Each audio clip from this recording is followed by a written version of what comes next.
Baik teman-teman, selamat datang kembali. Pada kesempatan kali ini saya akan membahas analisa saham harian untuk periode tanggal hari ini tanggal 3 November 2021 sampai dengan besok tanggal 4 November 2021. Jadi seperti biasanya saya akan bahas 16 saham. Untuk bagian pertama saya akan bahas 8 saham. Nanti bagian kedua saya bahas 8 saham yang lainnya. Saya mulai langsung dengan yang pertama adalah ASII ya. Jadi ASII ya, saya sudah pernah sebutkan ya. Mungkin yang sering ikutin saya bosan lah Pak Sunar, masa sering disebut terus ya. Eh, Memang di sini adalah area buy on weakness yang saya sudah sebutkan ya. Kalau dia berhasil rebound atau mantul ke atas 5.800 ya. Kalau mau buy on weakness silakan ya untuk ASI ya. Memang ini belum menyentuh 5.800 ya. Tapi kalau kita sudah lihat di sini dia sudah berhasil naik ke atas 5.900 ya, dan bahkan sempat menyentuh ke 6.000. Menurut saya sih kalau mau buy on weakness silakan ya. Jadi banyak bertahap aja. Kalau dia naik lagi ke atas 6.000 tambah lagi, naik ke atas 6.100 tambah lagi ya, seperti itu ya. Ini garis-garisnya sudah saya berikan, tinggal yang mau ikut ya ikutin aja garis-garisnya, kalau mau tambah tambah lagi ya sesuai dengan garis yang saya berikan. Kenapa nggak langsung tambah lagi semuanya, maksudnya kenapa nggak langsung buy semuanya pas narko bertahap ya, karena dia kalau kita lihat di sini ini area konsolidasinya ya. Jadi walaupun satu candle hijau ya, belum pasti dia bakalan naik ke atas, belum pasti ya, karena ini konfirmasinya. Kalau kita lihat sebelumnya ya, dia berusaha rebound, kemudian dia turun lagi. High yang di sini itu masih lower daripada yang high di sini, dan high yang di sini itu lower daripada yang high yang sebelumnya di sini ya, 14 Oktober ya. Jadi ini sebenarnya masih konsolidasi, jadi santai aja belinya, bertahap ya, jangan terlalu agresif, tapi jangan terlalu takut-takut ya, seperti itu ya. Terus terang saya sudah buy dari hari sebelumnya, saya sudah buy ya. Kalau salah saya buynya tanggal 1 November ya, waktu itu saya buyback ya. Kemudian kemarin saya buyback juga, tambah lagi hari ini saya juga tambah lagi ya. Jadi yang ikutin grup kecil saya, sudah saya sharekan buy down-nya ya untuk ASI ya. Yang penting saya sudah pasang stop loss-nya di 5.800 dan 5.600. Kalau yang buy seperti itu ya. Jadi kalau turun banyak 5.800 lebih baik jual dulu sebagian. Tapi kalau turun banyak 5.600 saya jual semuanya ya untuk ASI ya. Termasuk yang saya beli dari bawah ya. Yang belum saya jual, yang masih floating point, floating profit ya maksud saya. Jadi kurang lebih cukup ya untuk ASI. Jadi masih cukup bagus lah ya, seperti itu ya. Oke, berikutnya untuk Arto. Jadi Arto bagaimana Pak Sunar? Masih sideways. Memang sering saya bahas ya. Kemarin saya sudah bahas Arto ya. Ya hari ini dibahas lagi Pak Sunar. Ya iya, karena dia sebenarnya sih masih sideways atau konsolidasi di jalur uptrendnya ya. Jadi masih cukup bagus ya. Kalau mau buy silakan, tapi buy-nya bertahap aja. Kalau naik ke atas 15.500 tambah lagi boleh, atau buy up ya. Eh, Naik ke atas 16.000 tambah lagi, naik ke atas 16.500 tambah lagi, dan seterusnya. Jadi sejauh ini masih cukup bagus. Yang perlu diingat, yang sudah punya pasang aja stop lossnya di 15.000 dan 14.500 ya. Kalau misalnya nggak mau buy sekarang, tunggu koreksi ya. Tunggu aja di area sekitar 13.500. Jadi ini ya area buy and weakness ya, saya perpanjang ya garisnya, kotaknya ya. Kalau dia koreksi di bawah 13.500, kita belinya kalau dia berhasil rebound atau mantul ke atas 13.500 baru kita buy. Kalau dia belum berhasil rebound ya kita jangan buy dulu ya. Santai aja. Itu kurang lebih untuk Arto ya, kalau yang buy and weakness ya. Mau buy sekarang boleh, pasang stop lossnya 15.000 dan 14.500 ya, jadi dua level ya, kurang lebih seperti itu. Berikutnya BBCA. Jadi BBCA bagaimana Pak Sunar? Kan laporan keuangannya bagus ya, saya sudah bahas di analisa saham mingguan. Jadi memang saya sudah pernah sebutkan sebelumnya, selama dia bertahan di atas 7350, dia sebenarnya masih cukup bagus ya uptrendnya ya. Jadi sebenarnya dia kalau sebelumnya kan dia hanya sampai 8250 ya kan, dia terkoreksi. Memang area saat ini dia testing area supportnya kurang lebih sekitar 7350. Memang sempat bentuk lower low ya. Kalau kita lihat di sini low-nya kemarin kan 7250 ya. Hari ini 7250. Jadi sebenarnya dia masih testing resistennya ya. Karena supportnya sebelumnya kan sudah tembus ya, 7350 tembus ke bawah. Jadi ini berfungsi sebagai resistennya. Kalau dia sudah berhasil naik lagi ke atas 7350, kalau mau spekulasi buy boleh saja ya, seperti itu ya. Jadi buy on weakness sebenarnya ada dua area ya. 7350 saya sudah sebutkan. Berikutnya lagi di 6775. Tapi perlu diingat, kalau dia gagal bertahan di atas 6775 ya, ada kecenderungan dia bisa masuk lagi ke area sideways-nya yang ini ya, yang lumayan panjang sebelumnya ya.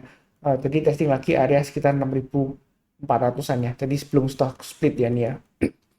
Menurut saya sih untuk BBCA masih cukup bagus uptrendnya, tapi kita kalau beli ya jangan terlalu agresif lah. Ya kalau mau beli sekarang boleh, Nanti kalau dia naik ke atas 7.400 tambah lagi, naik ke atas 7.450 tambah lagi dan seterusnya. Jadi setiap kenaikan Rp50 kalau mau average up atau buy up ya, seperti itu ya. Kalau mau buy sekarang ya boleh aja. Pasang stop lossnya di mana? Saran saya kalau mau pasang stop lossnya ya ini kalau kita lihat di high-nya ya. High-nya di sini itu di area sebentar saya gambarkan sekitar 7.200 lah ya. Atau saya kasih 7175 aja ya. Jadi maksimum stop lossnya di 7175 ya. Karena terus terang aja ini dia masih testing resisten 7350 ya. Kalau dia berhasil bertahan lagi di atas 7350, masih ada kemungkinan untuk breakout ke atasnya ini ya 7600 ya. Kalau dia naik lagi ke atas 7600, jangan ragu-ragu tambah lagi. Target berikutnya sekitar 7800 sama dengan 7875. Jadi tambahnya setiap kelipatan Rp50 aja, bertahap aja, nggak perlu terlalu agresif tapi jangan terlalu takut-takut ya. Itu kurang lebih untuk BBCA. Berikutnya untuk BBRI. Sudah sering saya bahas juga ya. Jadi mudah-mudahan nggak bosan. Selama dia bertahan di atas 4190 ya, dia masih cukup bagus. Jadi jangan terlalu panik ya. Kalau mau buy on weakness memang di area sekarang ya, sekitar 4190 ya. Atau tunggu di sekitar area ini ya, saya kotakin sebelumnya 4050. Jadi kalau misalnya dia koreksi di bawah 4190 ya, kita tunggu aja di area sekitar 4050. Jadi kalau dia rebound atau mantul ke atas 4050, buy. Naik ke atas 4110 tambah lagi, naik ke atas 4190 tambah lagi dan seterusnya ya. Itu kurang lebih untuk BBRI. Jadi kalau mau buy ya spekulasi buy ya silakan ya. Ini memang kurang lebih konsolidasi atau sideways di jalur uptrendnya. Jadi kita jangan terlalu takut-takut ya. Tapi jangan terlalu agresif ya. Maksudnya jangan sampai beli sampai pakai margin ya. Memang sampai dengan awal tahun depan laporan keuangan kuartal 3 kan sudah keluar. Dia nggak ada masalah yang berarti sih menurut saya sih ya. Memang dibilang bagus sekali ya enggak ya. Oke lah ya seperti itu ya. Atau biasanya bahasa analisnya sih inline ya seperti itu ya untuk laporan keuangannya ya. Yang mudah-mudahan dia bisa breakout lagi. Kalau buy sekarang buy-nya bertahap, nanti naik ke atas 4280 tambah lagi, naik ke atas 4360 tambah lagi dan seterusnya. Kalau dia breakout ke atas 4460, dia masih ada kemungkinan tembus lagi ke atas 4540, 4660 dan 4780 ya. Jadi potensial kenaikannya masih ada ya seperti itu ya. Kurang lebih cukup untuk BBRI. Berikutnya untuk Bank Mandiri ya. Ini sudah saya bahas di analisa saham mingguan. Memang ini area buy sekitar 6850. Tapi nggak dikasih Pak Sunar. Hari ini hijaunya lumayan tebal. Tapi kalau kita lihat, ini sejauh ini sampai sesi 1 break ya, itu volumenya dia kecil ya, seperti itu ya. Ya mudah-mudahan nanti volumenya besar ya. Jadi walaupun kenaikannya lumayan bagus, tapi volumenya masih kecil ya. Jadi kalau mau buy sekarang silakan, tapi jangan terlalu banyak ya. Pasang aja stop lossnya di, kalau 7100 terlalu dekat ya. Kalau buy sekarang kan 7175. Masa kalau buy 7175 mau stop loss di 7100. Ya pasang aja stop lossnya di dua level ya. 7.000 dan 6850. Itu kalau mau buy BMRI sekarang boleh ya, silakan buy-nya bertahap, naik ke atas 7225 tambah lagi, naik ke atas 7325 kita tambah lagi ya. Kalau dia berhasil breakout ke atas 7450 ya, selanjutnya kalau mau tambah lagi ya setiap kelipatan Rp50 atau setiap kelipatan Rp100 ya. Target berikutnya sekitar 8.000. Ya seperti itu ya. Jadi kita jangan terlalu takut resisten di sini. Oh Pak Suntar, ini ada resistennya. Kalau kita lihat di sini ya, ini resistennya di area sekitar 7450 ya. Yang saya gambarkan ya, Fibonacci retracement. Ini kalau dia breakout ke atas 7450, dia masih memungkinkan ke 8000 ya, sampai dengan awal tahun depan ya, seperti itu ya. Jadi kita sih jangan terlalu takut, tapi jangan terlalu agresif juga ya. Memang kondisinya ini masih konsolidasi di atas ya, seperti itu ya. Lebih cukup ya untuk BMRI. Berikutnya untuk BBNI. Nah ini area buy sudah saya sebutkan. Kalau dia koreksi di bawah 6750, kan hari ini sempat di bawahnya 6750 ya, kemarin sudah ditutup. Walaupun ditutup di atasnya kan dia low-nya sempat 6725 ya kemarin ya. Nah hari ini low-nya sama ya 6725. Jadi sebenarnya untuk BBNI kalau mau buy on weakness buy sekarang boleh, tapi buy-nya bertahap aja. Nanti kalau dia naik ke atas 7000 tambah lagi, naik ke atas 7075 tambah lagi ya. Jadi intinya selama dia berada di atas 6750 dia masih cukup bagus. Kalau mau buy sekarang ya bertahap aja. Karena ini masih satu candle hijau ya. Apalagi volumenya dia kecil ya. Terus terang aja masih kecil ya. Yang mudah-mudahan nanti di akhir menjelang penutupan kalau dia besar volumenya ya lumayan ya, kita bisa tambah lagi ya. Jadi intinya sih naik ke atas 7075 tambah lagi. Kemudian di sini kan ada 7175 ya high-nya ya. Jadi naik lagi ke atas 7175 boleh tambah lagi, boleh ya. Seperti itu ya. Karena saya memang strateginya belinya bertahap aja ya. Jangan terlalu agresif tapi jangan terlalu takut-takut juga ya. Kalau dia naik lagi ke atas 7400 boleh tambah lagi. ada kemungkinan besar dia breakout ke atas 7575 ya, dengan target berikutnya di 7950. Itu untuk BBNI ya. Ini terlihat akumulasi asing memang besar ya, seperti itu ya. Tapi kita jangan lihat asingnya, yang penting kita fokus ke pergerakan harganya ya, seperti itu ya.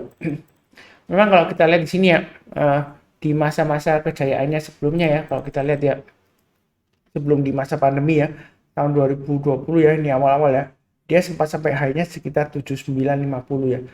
Jadi masih ada target ke 7950 ya. Bukan berarti dia hanya sampai 7950 ya, kalau dia masih bisa naik lagi bisa ke 8975 atau ke 9450 masih memungkinkan ya, seperti itu ya. Jadi memang sejauh ini masih cukup bagus lah seperti itu ya peluangnya. Tapi belinya jangan terlalu agresif ya, santai aja ya, seperti itu ya. Oke, kurang lebih cukup. Berikutnya untuk KLBF. KLBF ya. Jadi KLBF 1635 sudah tercapai ya. Kalau kita lihat di weekly-nya, jadi ya kalau di halaman utama channel saham profit ya, kalau Anda ke youtube.com kemudian garis miring saham profit, di sana ada playlist yang keempat, itu analisa saham untuk investasi tahun 2022 ya. Jadi saya sudah bahas awal-awal ya, ini garisnya waktu dia masih di bawah 1355 ya. Jadi yang ngikutin saya ini profitnya sudah sekitar lebih dari 26% ya, 26,74% ya. Jadi selamat yang rajin menonton ya. Di sini memang area resistennya ya. Tapi kita jangan terlalu takut resistennya. Memang dia di sini resistennya cukup kuat ya.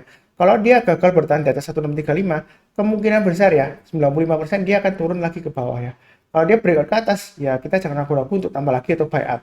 Ada kemungkinan masih target berikutnya di 1780 dan bisa aja ke higher dari 1960. Laporan keuangan kuartal 3 dia masih cukup bagus ya. Pertumbuhan labanya, pertumbuhan pendapatannya juga bagus ya. Saya sudah sebutkan juga di analisa saham untuk investasi ya di playlistnya ya. Jadi silakan dilihat, di sana sudah saya sebutkan dia masih potensial ya, seperti itu ya. Memang dari dulu dia gak kemana-mana ya. Paling tinggi paling 1800 ya. Biasanya seperti itu ya. Sudah lama seperti itu. Tapi nggak lama dia ya bisa aja naik ke atas, tapi nggak lama dia bisa turun lagi ya di bawah 1800, bahkan sampai 1300 lagi bisa ya. Kalau sudah naik tinggi ya dia sentimennya habis ya, apalagi awal-awal tahun ya udah dia turun lagi ke bawah. Memang ciri khasnya seperti itu ya. Tapi kita sih jangan terlalu takut-takut resistennya. Ini kan saya sudah gambarkan sebelumnya. Jadi naik ke atas 1635 tambah lagi boleh ya. Target berikutnya di 1695. Kalau misalnya takut balik sekarang ya tunggu aja di area boundary 1485 ya. Ya saya nggak mendoakan koreksi, nggak. Ini kan uptrendnya masih bagus. Kalau misalnya dia koreksi di bawah 1485, kita belinya kalau dia berhasil rebound atau mantul ke atas 1485 kita buy, naik ke atas 1515 tambah lagi, naik ke atas 1540 tambah lagi dan seterusnya. Uptrendnya masih cukup bagus. Mau buy sekarang boleh nggak Mas Sunar? Boleh-boleh saja, tapi menurut saya sih jangan terlalu banyak ya. Karena saya sudah sebutkan 1635 ini ya kita jangan takut terhadap resisten ya. Kalau dia gagal bertahan di atas 1635 walaupun dia breakout ya kemudian dia gagal, itu kecenderungan dia turunnya bisa lumayan dalam. Mungkin kita bisa tunggu di area boundary sekitar area 1455 ya, atau di garis saya ini sekitar 1485 ya, seperti itu ya. Jadi sekitar 1455 atau 1485, kemudian kalau dia rebound barusan kita buy ya, seperti itu ya. Ya bukan pasti dia bakalan koreksi, enggak ya. Uptrendnya masih cukup bagus ya, mudah-mudahan aja masih lancar. Saya selalu mendoakan yang terbaik kok, saya nggak jelek hati. Terus terang untuk KLBS saya sudah kena trailing stop, saya belum buyback ya, seperti itu ya. Jadi memang saya tunggu aja, apalagi saya kan sudah lumayan ya belinya dari bawah terus kemudian saya jual, kemudian saya buyback lagi. Saya sudah pernah cerita ya di analisa saham harian dan di analisa saham mingguan ya. Jadi saya sudah istilahnya sudah profit 2 kali lah seperti itu ya. Jadi saya belum buyback untuk LBF ya, bukannya nggak berani ya, saya kecenderungan tunggu aja ya di bawah ya. Ya saya nggak mendoakan turun, nggak, mudah-mudahan sih masih naik lagi ya, seperti itu ya. Kurang lebih cukup ya untuk LBF. Berikutnya untuk buka. Jadi buka lapak ini bagaimana Pak Sunar? Kemarin itu dia lower low ya, tadi buka lapak ya. Saya sudah sebutkan ya dari sebelumnya ya. Jadi kalau yang saya bahas bukan berarti oh bagus baik enggak ya. Untuk buka ini, buka lapak ya, itu dia kecenderungannya masih downtrend ya. Terus terang aja ya. Jadi kalau mau buy sekarang saran saya sih belum ya. Jadi tenang aja, tunggu kalau dia minimal kalau dia sudah berhasil naik ke atas 775 kita buy.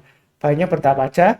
Kemudian kalau dia naik ke atas 775 mungkin setiap lipatan Rp25 ya. Jadi naik ke atas 800 tambah lagi, naik ke atas 825 tambah lagi, naik ke atas 850 ke atas harga IPO-nya yang mau tambah lagi silakan ya, seperti itu ya.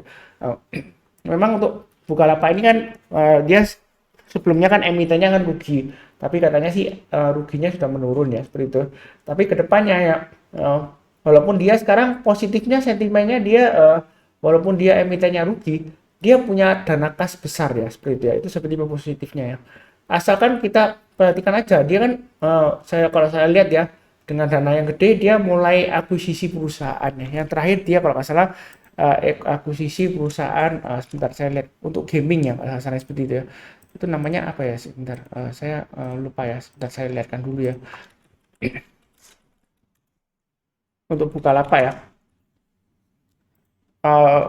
marketplace gaming itemku ya seperti itu ya salah dia akuisisi ya kemudian dia juga mengadakan kerjasama dengan bank digital ya layanan bank digital dengan Standard Chartered ya seperti itu ya ya mudah-mudahan aja kedepannya sukses lah seperti itu ya jadi sebenarnya sih kalau kita lihat rekomendasi analis ya di beberapa sekuritas itu targetnya lumayan tinggi ya sekitar 1.200 ya tapi kita jangan terlalu fokus ke analis bilang bisa ke 1.200 itu belum tentu ya seperti itu.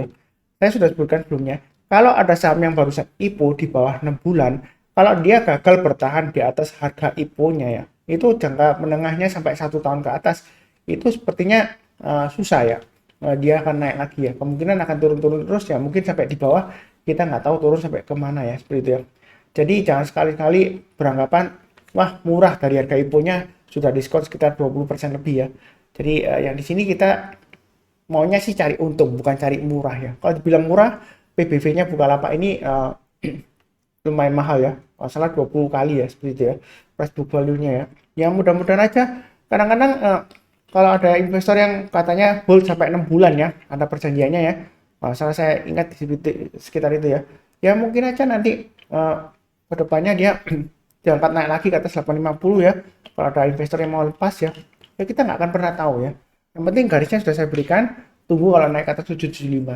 Kalaupun mau ngotot ataupun sudah buy sekarang ya, ngotot mau buy sekarang ataupun sudah buy, pasang aja stop lossnya di 655. Kalau dia turun di bawahnya 655 ya, 655, saran saya sih jual dulu semuanya.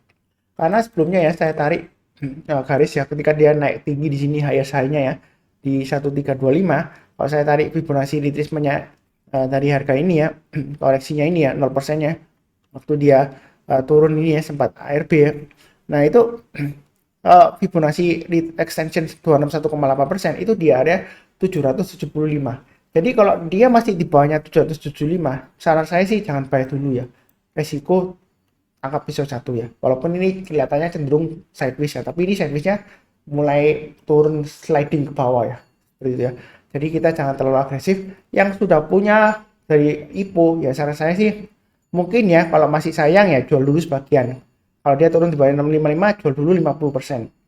Paling tidak ya kalau Anda jual 50%, kalau dia turun lagi di bawah 655 ya paling tidak Anda kan bilang wah untung saya sudah jual 50%. Nah gitu kan dia makin dalam lagi turunnya gitu. Kalau misalnya setelah Anda jual turun di bawah 655 Anda jual ya 50% ya. Nah, kan kelihatannya Anda rugi ya cut loss ya. Tapi kalau misalnya dia naik ya Anda juga bilang untung ya. Untung saya masih simpan 50% ya seperti itu ya.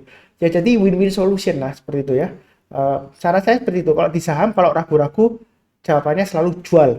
Paling nggak jual 50%. Kalau besok naik ya Anda untung 50% lah. Paling nggak Anda belum jual semuanya ya. Kalau dia kondisinya masih untung ya untung belum jual semuanya. Walaupun kalau Anda rugi ya untung saya nggak jual semuanya. Kalau gitu kan rugi saya seperti itu ya. Ruginya mendalam ya seperti itu. Ya kalau dia turun lagi ya Anda akan bilang wah untung saya sudah jual 50%. Nah gitu kan ruginya mendalam lagi ya seperti itu ya.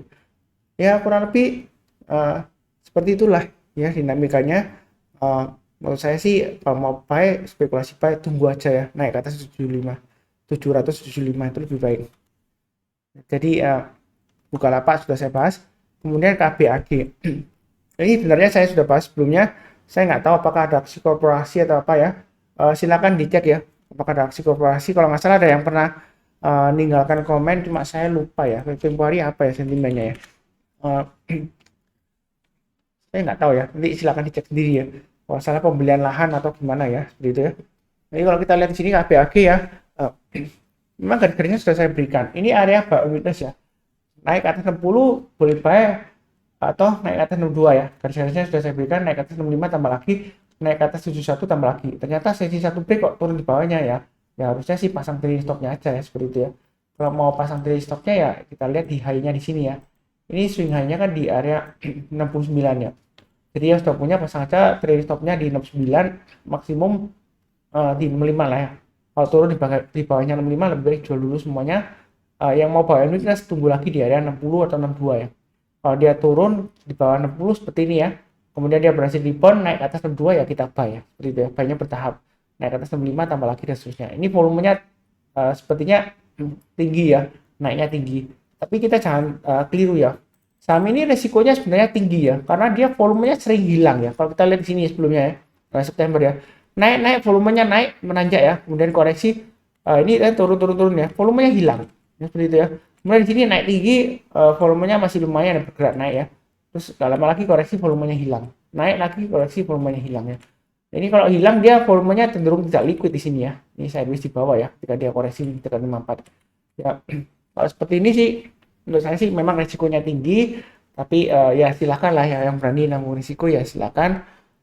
Itu tergantung masing-masing ya, seperti itu ya.